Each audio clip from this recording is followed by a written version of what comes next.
শোণিতপুৰ জিলাৰ অন্তৰ্গত ঢেকিয়াজুলি আৰক্ষী থানা এলেকাৰ গড়পাৰা গাঁৱত আজি সংঘটিত হল মৰ্মান্তিক ঘটনা। বিদ্যুতৰ শ্বৰ্ট চাৰ্কিটৰ ফলত গড়পাৰা গাঁৱত আজি দুজনী গাই গৰুৱে অকাল মৃত্যুক আঁকোৱালি লয়। উল্লেখ্য যে ঢেকিয়াজুলি আৰক্ষী থানা এলেকাৰ গড়পাৰা গাঁৱত গড়কাপ্তানি পথৰ দাঁতিত বিদ্যুৎ বিভাগে পাতিছে মৰণ ফান্দ। বিদ্যুৎ বিভাগৰ দায়িত্বহীনতাৰ বাবে আজি গড়পাৰা গাঁৱত প্ৰাণ গ'ল দুজনী গাই গৰুৰ।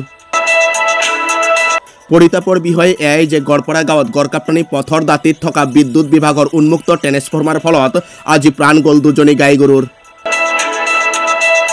সেয়েহে উক্ত ঘটনাৰ ন্যায় বিচাৰি আজি গৰুৰ গৰাকী ৰাম বাহাদুৰ ছেত্ৰী আৰু মন বাহাদুৰ শ্ৰেষ্ঠৰ লগতে স্থানীয় ৰাইজে আবেদন জনাইছে। আজি বিয়লি গড়পাৰা গাঁৱৰ ট্ৰেন্সফৰ্মাৰ তলত দুজনী গৰু মৃত্যু হ'ল।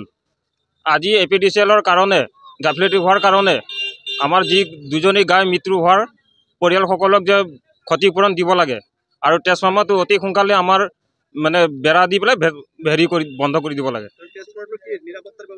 নিৰাপত্তাৰ ব্যৱস্থা কৰা নাই।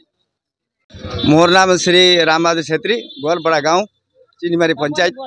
विशेष कथा तो गाई तो हल माने लाइनर जो बेर आसे बेर नोहार कारण दुर्गति हल गति के सरकारे ये ततालिके कर दी लगे और भल हब लगे और एने क्षतिपूरण सरकारे भरी थकिले सरकारे कि एटा सरकार नियम नीति नाई तो ये सरकारे भल विवेचना कर लगे।